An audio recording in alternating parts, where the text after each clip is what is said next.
2018-19 সালের পর থেকে আমরা আমাদের গোলকিপিং পজিশনে এমন কিছু দেখে অভ্যস্ত যে এখন আমাদের কাছে একটা নর্মাল সেভও অনেক বড় কিছু মনে হয়। এবং কেন সেটা মনে হয় সেটা আপনারা সবাই জানেন। তবে গতকাল রাতে জোয়ান গার্সিয়া আলাভেজের এগেনস্টে, দেপোর্তিভো আলাভেজের এগেনস্টে যে জিনিসটা করছে, অ্যামেজিং। মানে একে তো আমরা এখন নর্মাল সেভ দেখলে আমরা খুশি হয়ে যাই, এর উপর যখন অতিমানবীয় সেভ এবং একবার না বারবার, তখন তো আসলে ভাই অন্যরকম লাগারই কথা। ঠিক আছে, জোয়ান গার্সিয়া কালকে পুরা ইনহিউম্যান ছিল, মানে অতি মানবীয় সে একটা পারফরমেন্স দিছে। তার পারফরমেন্সের কারণে আমাদের যে ডিফেন্সিভ যে আমরা ল্যাকিংসটা আছে, এটা ম্যাচ চলাকালীন সময় আমরা অতটা খেয়ালই করি নাই। বাট ম্যাচ শেষে আমরা হ্যান্সে ফ্লিকের কিছু ছবি দেখলাম যেখানে সে খুবই খুবই মর্মাহত অবস্থায় বসে আছে, এবং কেন মর্মাহত অবস্থায় বসে আছে সেটা আমরা সবাই জানি। লোকটা এখনো পর্যন্ত কোনো কমপ্লেন করে না তার টিমের এগেনস্টে, লিটারালি কোনো কমপ্লেন করে আমি কোনোদিন শুনি নাই যে আমার কাছে এটা নাই সেটা নাই। But at the end of the day আপনি যখন একদম টপ টায়ার লেভেলে আপনি ফাইট করবেন, আপনার যখন টার্গেট থাকবে ইউসিএল, লা লিগা, বড় বড় মেজর ট্রফি, তখন আপনার টিমে ওই জিনিসগুলো দরকার পড়ে। কালকের ম্যাচে আমরা বুঝে গেছি যে অ্যাকচুয়ালি আমাদের কি দরকার। ফ্লিকের সিস্টেম যেটা আছে, ফ্লিকের সিস্টেমটাতে একদম গোলকিপিং পজিশন থেকে আপনার বিল্ড আপটা স্টার্ট হয়। তাহলে বুঝে দেখেন সেখানে আমাদের বল প্লেয়িং ডিফেন্ডার বা বল প্লেয়িং সেন্টার ব্যাকে কি ধরনের প্রয়োজনীয়তা আছে। কালকে জেরার্ড মালদিনি মানে জেরার্ড মার্টিনের আপনি যদি একটা স্ট্যাট খেয়াল করে দেখেন, আপনি দেখবেন যে সে কালকে সবচেয়ে বেশি পাস করছে, সবচেয়ে বেশি অ্যাকুরেট পাস তার দ্বারা হয়েছে। সে 113টা পাস করছে, সেটার মধ্যে মানে 110টা অ্যাকুরেট পাস হয়েছে। এবং সেম গোস ফর আমাদের পাও Cubarsi. Gerard Martin left footed হওয়ার কারণে কালকে পাও কুবার্সিও সে সঠিকভাবে বল ডিস্ট্রিবিউশনটা করতে পারছে, এবং জেরার্ড মার্টিন খারাপ করে নাই, ভালো করছে, অবশ্যই ভালো করছে।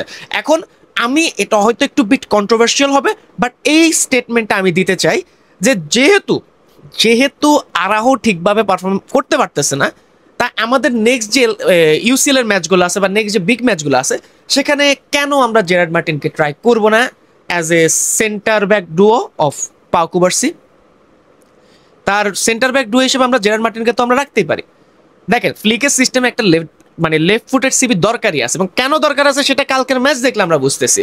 এখন জেরার্ড মার্টিনের একটা জিনিস সমস্যা হচ্ছে, সে সঠিকভাবে হয়তো বল রিকভার করতে পারে না, সে ডিফেন্সিভলি অত ভালো না, বাট সে বাকি যেসব গুণাবলী আছে সে সেটা করতে পারবে। হয়তো ইনিগো মার্টিনেজের মতো সে পারবে না, হয়তো সে পারবে না, বাট তার যে কোয়ালিটিটা আছে সে সেটা প্রপার ইউটিলাইজেশন করতে পারবে, অ্যাট লিস্ট আরাহত থেকে বেটার। এবং জানুয়ারি ট্রান্সফার উইন্ডোতে আমাদের টিমে যে একটা লেফট ফুটেড সেন্টার ব্যাক, একটা লেফট ব্যাক, একটা যদি রাইট ব্যাক হয় তাও তো ভালো, মানে আমাদের কিছু না কিছু একটা দরকার আছে, স্পেশালি ডিফেন্সিভলি।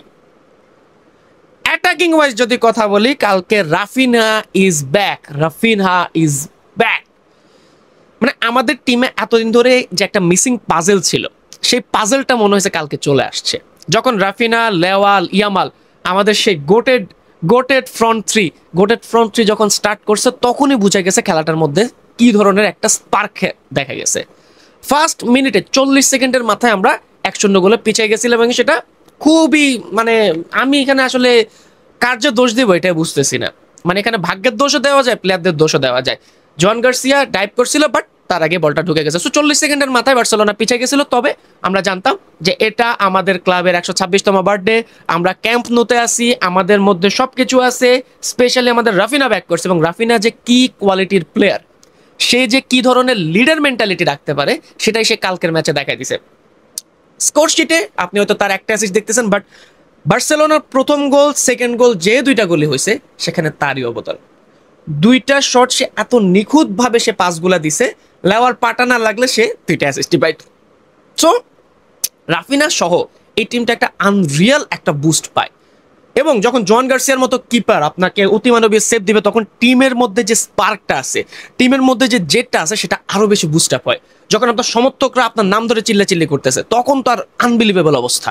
সো রাফিনা থাকলে যে আমাদের টিমের কি কি কি কি জিনিসপাতি হয়, সেটা আমরা কালকের ম্যাচে দেখে গেছি। রাফিনাই ছিল আমাদের মিসিং পাজল ফ্রন্ট থ্রির মধ্যে। Marcus Rashford was good, Marcus Rashford সেরা, সে আমাদের এবার অনেকগুলো ক্রুশাল ম্যাচ জিতাইছে, বাট রাফিনার মধ্যে ওই এক্সপেক্টরটা আছে। রাফিনার মধ্যে ওই লিডারশিপ মেন্টালিটিটা আছে। কালকে ফ্লিক যখন বসে আছে, আমি যখন একটু আগে আপনাকে বলতেছিলাম যে ফ্লিকের একটা ছবি বের হয়েছে যে সে সেখানে একদম খুবই মর্মাহত অবস্থায় বসে আছে, তখন রাফিনা যাই তাকে কনফ্রন্ট করতেছিল যে প্যারা নাই, এটা নাই, সেটা নেই। এছাড়া মাঠের মধ্যে যখন বার্সেলোনার গোলকিপিং কোচকে যখন লাল কার্ড দেওয়া হয়, তখন রাফিনা এসে সেটার প্রতিবাদ করতেছিল। আমি ভয় পাইছিলাম যে রাফিনাকে কোনো রেড কার্ড দেয় কিনা, বাট দেয় নাই। সে একটা ভালো একটা পারফরমেন্স দিয়ে বের হইতে পারছে। দেন লেভানডস্কিকেও সাব করা হয়েছে, সেখানে ফেরান তোরেস নামছে। সবচেয়ে সবচেয়ে মোস্ট ইম্পর্টেন্ট হচ্ছে কালকে লামিন ইয়ামাল একদম পাগলামি অবস্থায় ছিল। আমি এটাই সবসময় বলি যে লামিন ইয়ামাল যদি এসব টাওয়ারামি বন্ধ করে দেয়, তার মধ্যে সব কিছু আছে ওয়ার্ল্ডের বেস্ট প্লেয়ার হওয়ার যে গুণাবলী থাকে সেগুলোর, সে ওয়ার্ল্ডের বেস্ট প্লেয়ার হইতে পারবে যদি সে টাওয়ারামি বাদ দিয়ে এই ফুটবলটাতে সে ফোকাস করে। হ্যাঁ, এখন আপনি বলবেন যে ভাই এটা দেপোর্তিভো আলাভেজ এর সাথে কি করছে, হ্যান করছে, ত্যান করছে, হাবি জাবি বা যা মন চায় তা বলতে পারেন, বাট ওর মধ্যে যে কোয়ালিটি আছে এটা আপনি অস্বীকার করতে পারবেন না, অস্বীকার করার মতো জিনিসই না। Lamine Yamal has that quality in himself, এটা আপনি বলতেই পারবেন। কালকে সে যখন 4-5টা প্লেয়ারে কাটাইতেছিল, একদম মানে আমাদের ওই যে ফ্ল্যাশব্যাক আছে, যে ফ্ল্যাশব্যাকগুলো আমরা পাচ্ছিলাম, ফ্ল্যাশব্যাকগুলো আমাদের মাথার ভিতরে আসতেছিল যে কে এরকম করতো। মানে আমি নিশ্চয়ই আপনার নাম বলে দেওয়া লাগবে না যে কে এসব কাজগুলো করতো। এবং একদম মানে একটা গোল তো সে এত সুন্দরভাবে করতে পারতো। লেভানডস্কির সাথে তার যে 1-to-1 যে একটা ইয়ে হয়েছিল, যে প্যারা হয়েছিল, তখন যদি হালকা একটু যদি ভিতরের দিকে মারতো, তাহলে একটা অসাধারণ একটা পুস্কা চোট দিয়ে একটা গোল আমরা দেখলেও দেখতে পারতাম, কারণ গোলটা ওইরকম ছিল। তবে কালকের ম্যাচে সে যথেষ্ট ভালো খেলছে, যথেষ্ট ভালো খেলছে। ড্যানিয়েল মো 2টা গোল করছে, বাট আমি কালকে রাতে পোস্ট করছি যে আমার কাছে গতকালকের ম্যাচের টপ 3 হচ্ছে, মানে এটা কোনো সিরিয়াল ওয়াইজ না, এটা জাস্ট টপ 3 হচ্ছে রাফিনা, জোয়ান গার্সিয়া, লামিন ইয়ামাল। এই তিনজন কালকে তাদের জীবনের ওয়ান অফ দ্য বেস্ট পারফরমেন্সের একটা দিছে। ড্যানিয়েল মো 2 গোল করছে, বাট আমার কাছে ফার্স্ট হাফও যেটা মনে হয়েছে, সেকেন্ড হাফও যেটা মনে হয়েছে, যে ড্যানিয়েল মো হয়তো 2 গোল করছে, বাট ওর মধ্যে ওই এখনো ওই কনফিডেন্সের অভাব আছে। দুই একটা জায়গায় সে শট নিতে পারতো, বাট সে পাস করছে, যার কারণে আর সেটা আর মানে গোলে কনভার্ট হইতে পারে না। সো এখনো তার মধ্যে কনফিডেন্সের অভাবটা দেখা যাচ্ছে, এবং এটা দেখা স্বাভাবিকই। যখন আপনি আপনার ফ্যান্স, অপোনেন্ট সবার থেকে ক্রিটিসিজম পাবেন, আপনি যখন অনেক মাস ধরে আপনি ইনজুরি প্রবণ থাকবেন, তখন আপনার মধ্যে কনফিডেন্সটা আসবে না। বাট কালকের ম্যাচে তার 2 গোল অবশ্যই তার কনফিডেন্স একটা ভালো বুস্টার আনছে।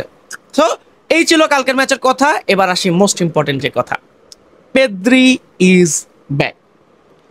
আপনি যখন দেখবেন যে কোনো একটা এই ইনজুরি প্রবণ প্লেয়ার সে মাঠে আসতেছে সেকেন্ড হাফে, এবং পুরো স্টেডিয়াম ওর নাম ধরে চিল্লাচিল্লি করতেছে, তাহলে বুঝে নিবেন যে সমর্থকরা তারে কি পরিমাণ চায়। পেদ্রি যখন মাঠে নামতেছিল, পেদ্রি পেদ্রি পেদ্রি এই চ্যানটা শুনতে যে কি ভাল লাগতেছিল। অন্যান্য টিমের ফ্যানরা পেদ্রিরে এটা বলে, সেটা বলে, ওইটা বলে, হাবি জাবি বহুত কথা বলে, বাট আমাদের কাছে ও একটা সোনার টুকরা। লিটারালি ও একটা সোনার টুকরা, যারে আমরা আমাদের প্রতি ম্যাচে চাই, এবং এই প্রতি ম্যাচে চাওয়ার কারণে কিন্তু সে ইনজুরিতে পড়ে, এবং আমি চাই, আমার টিম চাই, আমার কোচ চাই, এবং তার ন্যাশনাল টিমের কোচ চাই, সবাই চাই, এই কারণে সে ইনজুরিতেও পড়ে। বাট পেদ্রি ইজ ব্যাক, এবং পেদ্রি থাকলে সে যেভাবে মানে ঘুরে ঘুরে ঘুরে ঘুরে বলগুলার ইয়া করে, আনবিলিভেবল। কালকে আমাদের মিডফিল্ডে নতুন আমরা একটা ডুও দেখলাম ডাবল পিভটে, সেটা হচ্ছে মার্কাসাদো, আরেকটা হচ্ছে সরি হ্যাঁ কাসাদো, আর হচ্ছে কি ভার্নাল। মানে একদম যে টপ টায়ার খেলছে এমনটা বলবো না, বা একদম সলিড খেলছে এমনটা বলবো না, বাট একটা যখন আপনি ইনএক্সপিরিয়েন্স একটা ডুও আপনি ছেড়ে দিবেন, তখন যথেষ্ট ওই অনুযায়ী ভালো খেলছে। এবং দেপোর্তিভো আলাভেজের এগেনস্টে এই জিনিসটা ট্রাই করা উচিত ছিল, এবং উচিত হয়েছে, এবং দেখছি আমরা মার্ক বার্নাল অনেক দিন পর সে স্টার্ট করছে, অনেক দিন পর তারে আমরা দেখলাম, এবং লম্বা একটা সিভি, বুস্কেটের মতো দেখতে, ঠিক আছে। তো ভালো লাগছে, খারাপ না, বাট ডিফেন্সিভলি আমরা এখন অনেক কিছু ল্যাক করতেছি। কালকে যদি জোয়ান গার্সিয়া যদি না থাকতো, আমরা হয়তো ড্র করে ফেলতাম। লামিন ইয়ামাল হয়তো লাস্টের দিকে হয়তো গোলটা আসতো না, যদি জোয়ান গার্সিয়া কালকে ইনহিউম্যান সে পারফরমেন্সটা না দিত। সো এটাই হচ্ছে আমার ম্যাচ রিভিউ। আপনার কাছে কালকে কোন প্লেয়ারটাকে সবচেয়ে বেশি ভালো লাগছে? বার্সেলোনা তাদের 126তম জন্মবার্ষিকীতে তারা জিতছে। লাস্ট ইয়ার আমরা হারছিলাম, যখন ফার্স্ট গোলটা আমরা খাইছি, আলাভেজ যখন ফার্স্ট মিনিটে গোল দিছে, তখন আমি ওই ফ্ল্যাশব্যাকে চলে গেছিলাম যে high high high high last ইয়ারের মতো হবে নাকি। বাট না, লাস্ট ইয়ার মতো হয় নাই। আমরা জিতে বের হয়েছি, 3টা পয়েন্ট নিয়েছি। এখন পর্যন্ত আমরা লিগ লিডার আছি। দেখা যাক রিয়াল মাদ্রিদ যেন পয়েন্ট ড্রপ করে, এই আশা ব্যক্ত রেখে আজকের ভিডিও এখান পর্যন্ত। সো পরবর্তী ভিডিও পর্যন্ত সবাই ভালো থাকবেন, সুস্থ থাকবেন। সবাইকে আসসালামু আলাইকুম।